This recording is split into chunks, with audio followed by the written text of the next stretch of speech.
చెప్పు చెప్పు ఇప్పుడు చెప్పు. నారదుడు ముక్కు శనిగా తీసుకుని వచ్చిండు.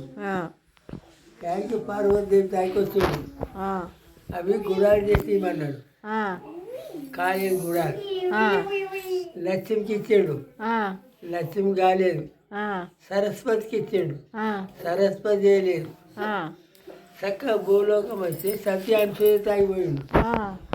గుడాలు చేసి అమ్మన్నాడు. 5 నిమిషాల్లో గుడాలు అయింది. అంతేనా?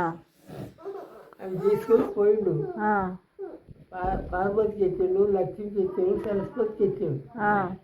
ఎవరు చేసింది అంటే భూలోకంలో సత్యాంశుజ చేసింది అని అన్నాడు.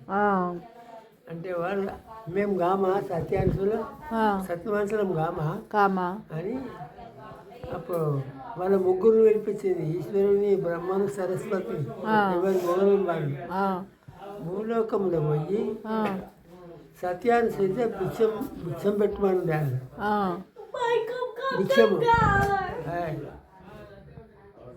పెట్టమన్నాడు.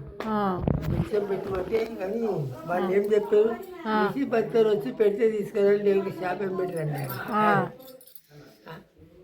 అది ఎందుకు వచ్చుకుంటున్నాం అన్నాడు. అంటే ఆమె భిక్షం తీసుకుని వచ్చింది. చూడమమ్మ మిసి బత్తలు వచ్చి పెడితే తీసుకుంటామన్న. పోయింది మగనికి చెప్పింది ఇట్లా అంటే ఏం కాదు పోన్నాడు ఆయన. ఆమె సీరని నిడవలేదు, పిల్లలై బొరుకుతుంది. ముగ్గురు సంటి పిల్లలై అయ్యా పోయింది. బత్తల పిల్లలు ఎత్తుకుని వచ్చింది. 3 చొట్టాలు కట్టింది ఊపుతున్నాయి. అయ్యా నారదుడు ఆయన మళ్ళీ మా మొగలు ఇంకా రాలేదు నారదు అంటే పసి పిల్లలు అయ్యిండ్రు ఆమె ఊపుతుంది అంటే అప్పుడు ఎంత వస్తారు వాళ్ళు ముగ్గురు? ఎవరు? పార్వతి, లక్ష్మి, సరస్వతి ముగ్గురు. మా మొగలు మాకు ఇయ్యమ్మ అంటే తీసుకపో ఉన్నారా అంటే వాళ్ళ పొలం దొరకకొచ్చారు. మాకు దొరకకొస్తే నిమ్మ అంటే ఇవ్వని మొగని వానికి ఇచ్చింది. పోతున్నాం. పొయ్యి అడ్డం నిలబడ్డాడు. స్వామి ఎవరి దాకా మీరు పిల్లలై మా ఇంట్లో భూగిరు, ఇల్లు పావనమైంది, మరి నేను ఇట్టాను రా గొడ్రాలుగా అన్నది. ఎవరు? ముగ్గురు కలిసి దత్తాత్రేయుని ఇచ్చారు. అంతే. ముగ్గురు 3 తలకాయలు అయ్యారు. అవును, ముగ్గురు కలిసి ఇచ్చారు దత్తాత్రేయుని. దత్తాత్రేయుడు సత్యానుసూయ కొడుకు. సత్యానుసూయ కొడుక దత్తాత్రేయ. ఎవరు కొడుకు? సత్యానుసూయ కొడుకు. సత్యానుసూయ కొడుకు. మొగన్ పేరు ఏమున్నది రాకొచ్చే నాకు.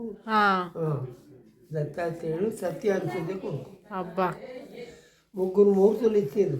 3 మూర్తులు ఇచ్చిర్రు వాటికి. ఆయన పేరు బ్రహ్మ, విష్ణు. ముగ్గురు ఇచ్చిర్రు.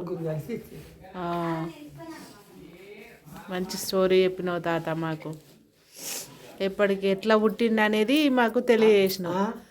దత్తాత్రేయుడు ఎట్లా పుట్టిండో మాకు చెప్పినావు నువ్వు. తెలిసిందా? ఇప్పుడు తెలిసింది మాకు. చాలా బాగా. ఎట్లా పుట్టిండు?